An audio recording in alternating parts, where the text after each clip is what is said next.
Olá, amiguitos! Canal Tricolaço no ar, gente. Vão ficar fora do ar só porque não tem jogo? Não é possível isso aí, né? Amanhã tem jogo da seleção. Esse vídeo está sendo gravado no dia 20 de novembro, então amanhã tem jogo da seleção brasileira. Falaremos dele aqui. E na quarta-feira, o São Paulo, dia 22, volta a campo pelo Campeonato Brasileiro. E as pessoas têm saudade dos nossos vídeos, por que não? Então vamos lá, bem-vindo você aqui, muito obrigado pela companhia sempre. Você que já é inscrito aqui no canal, avise aos outros também. Espacinho aqui para a gente trocar ideia, manda mensagem, muita gente manda. Eu olho todas ali, às vezes dá para responder alguma coisa, não, porque como somos em número reduzido, dá para a gente ir conversando na boa e não tem nada de errado em ser em número reduzido. Se um dia entendermos que deveremos ter um número ampliado, assim será feito, né?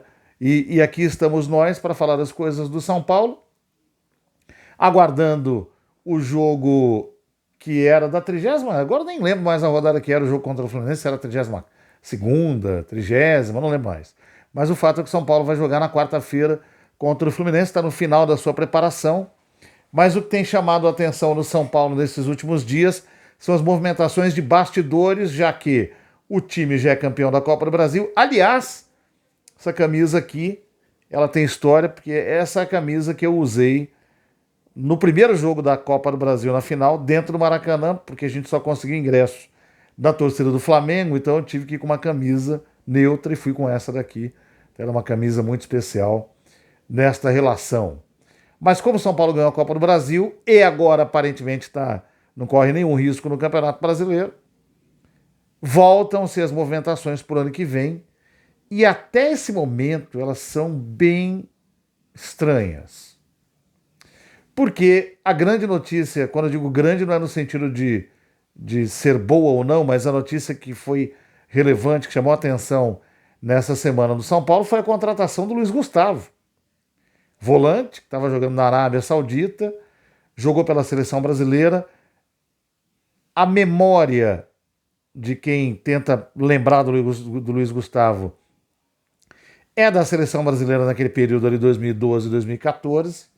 Ele estava no Bayern de Munique, em grande fase, era um grande volante. Teve a sua contratação avalizada pelo Rafinha, com quem jogou. Agora, se perguntar, eu não sei como é que está o Luiz Gustavo. 36 anos de idade, contrato de 1 ano com São Paulo, nada está muito claro para mim. E é uma contratação que, se me perguntasse, eu não faria. Aí alguém diz, pô, mas é um nome de peso do exterior. É um nome de peso, ou melhor, era um nome de peso até o que, 2016, 17? Depois deixou de ser de peso. E nem é um cara que manteve atuações em grande nível nesse período todo, né? É bom lembrar que ele é um jogador muito firme, ele não é um jogador que teve más fases, ele não é um cara que ficou em campo fazendo bobagem, mas ele é um cara cujo tempo do auge passou. E eu entendo, e boa parte da torcida que tem se manifestado na internet também, entendemos que o São Paulo terá um ano muito desafiante pela frente, desafiador pela frente, porque é um ano de volta à Libertadores, e todo mundo imaginava que essa volta à Libertadores seria para finalmente tentar disputá-la para pensar em vencer. E para pensar em vencer, você tem que montar um time que tenha poder de decisão maior. E é difícil de me fazer acreditar que com o Luiz Gustavo você vai ter acréscimo de qualidade para decidir. Sem dúvida você vai ter qualidade no meio, mas é para decidir? Ou é para resolver questões de outros jogadores que o São Paulo não tem mais como manter? Ou não quer manter? Né? São perguntas que, infelizmente, esse fato de hoje a imprensa regular ter menos acesso ao clube prejudica porque a gente não fica sabendo. É eventualmente nas coletivas que o Dorival dá ou que o Casares dá que a gente vai ficar sabendo. Por quê? Que a contratação do Luiz Gustavo foi avalizada. Porque não dá para dizer, é porque o Pablo Maia pode ser vendido. Não, mas aí você não vai substituir pelo Luiz Gustavo. E tem uma notícia que saiu essa semana também que a mim desagradou. que o São Paulo estaria avaliando internamente que o Luan deveria ser emprestado. O Luan, todo mundo sabe, está machucado de novo, mas está para voltar. Teve uma novela de renovação na primeira metade desse ano. Teve aquela história de que o Rogério não botava ele para jogar. O Dorival tampouco. O Dorival manteve o Luan no banco o quanto pôde, o utilizou em apenas algumas ocasiões como titular. No começo ele não foi tão bem, foi naquele período em que ele estava de contrato novo, recém-saído de contusão. Depois eu me lembro que até no começo do segundo turno ele andou jogando, Sul-Americano também, e bem. Eu defendi a escalação do Luan aqui. E depois ele se machucou e está fora desde então, desde aquele período próximo da final da Copa do Brasil. Gosto muito do Luan. Discordei da posição do staff do Luan com relação às atitudes do Rogério com ele. Mas é um jogador de quem eu gosto. Discordei também da forma como foi feita a sua renovação. Mas eu não emprestaria o Luan. Eu acho que o Luan tem, esse sim, qualidade para ser mantido no elenco do São Paulo e disputar a posição. Quem eu acho que o São Paulo pode rever é Jackson Mendes, que pelo jeito não vingou. É até um jogador bom, tá lá na seleção do Equador, mas não adianta. O Dorival não o utiliza. E quando o utilizou, foi discreto. Ele teve boas atuações na época do Rogério.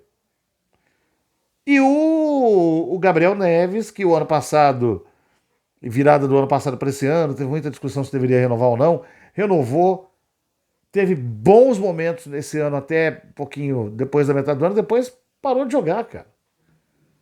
Não tem jogado bem reiteradamente.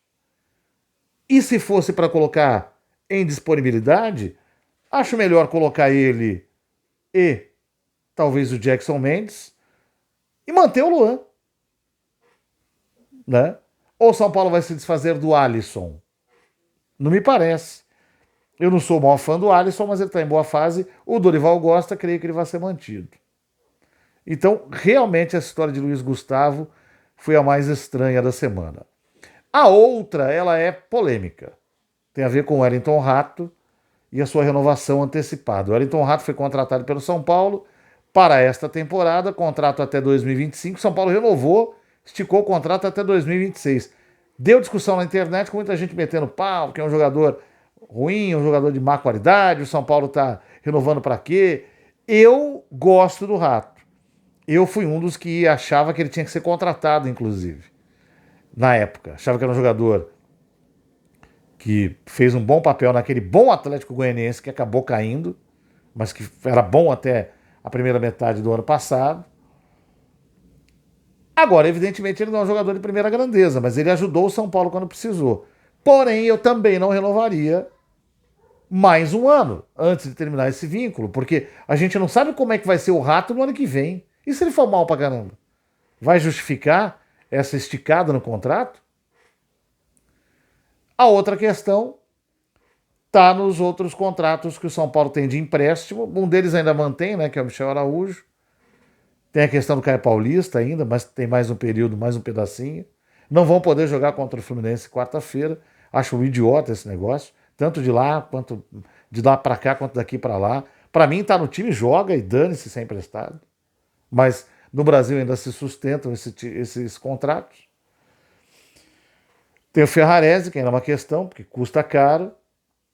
E o Lucas, né? O Casares teve uma fala rápida aí por esses dias. E disse que ainda está conversando.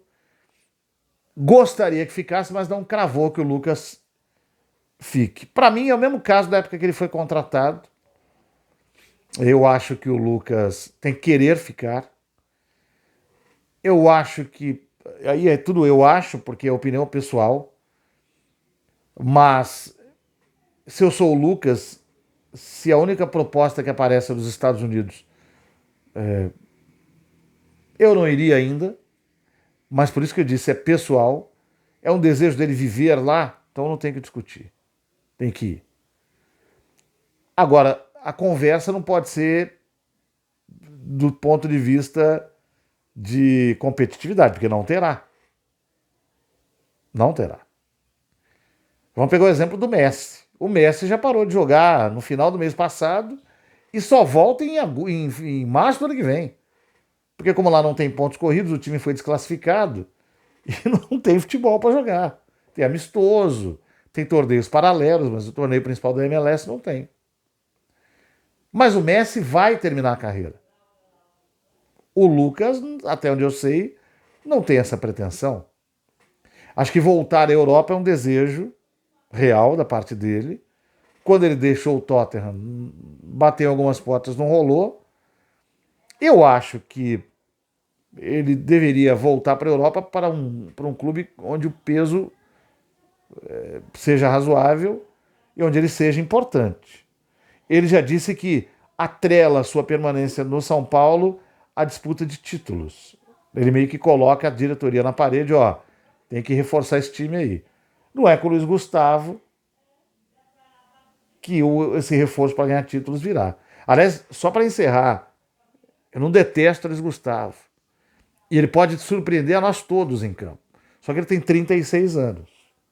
Gás para competir, eu não sei se ele ainda terá. Competência, talvez. Mas São Paulo precisa de competência e gás. Né? E aí, aquelas questões que ficam para o ano que vem, relativas, por exemplo, a Rames Rodrigues. A grande discussão dos últimos tempos foi: está fazendo pouco caso para jogar, não quer jogar, quer ser só titular do São Paulo. Né? Vai voltar agora da Colômbia, onde esteve bem, inclusive contra o Brasil. Mas ele tem contrato até o fim do ano que vem. Então ele estará no elenco. E o São Paulo tem algumas voltas, né? Por exemplo, o Galopo volta. Precisa contratar alguém mais para o meio com o Galopo aí? Fala-se do Martínez, que está lá no América. Evandro Martínez. Precisa? Estou dizendo que não tem para contratar. Vamos lembrar que veio o Eric já do Ceará. Tá? Renovou com o Rato. Já tem o Caleri na frente, que só volta no começo do ano, mas... o Galopo era um definidor. Né? Vai ter lugar para ele no ataque? Enquanto isso, o Pato dá toda a pinta de que deve estar indo embora, se machucou, contusão muscular, não deve jogar nas próximas 5 partidas finais, e até onde se sabe, o contrato termina e não deve haver renovação, apenas essa última passagem do Pato, muito fruto de forçação de barra, né? Porque ele queria ter um clube para jogar, ele gosta do São Paulo, o São Paulo meio que aceitou porque precisava dar uma resposta para a torcida, mas o São Paulo nunca, e o Dorival, o Rogério nunca quis, o Dorival meio que engoliu, ninguém tratou o Pato com o respeito que ele merece, e ao mesmo tempo o Pato também não conseguiu oferecer nada que comprovasse ou garantisse que ele devesse ficar. Tá? Melancólica essa última passagem, se terminar agora. Mas, se somarmos todas elas, foram dignos os momentos do Alexandre Pato no São Paulo. É isso aí, gente. Grande abraço para todo mundo. Amanhã tem jogo da seleção, estaremos aqui. Quarta, jogo do São Paulo. É um vídeo por dia, hein? Vamos nessa pegada aí. Valeu!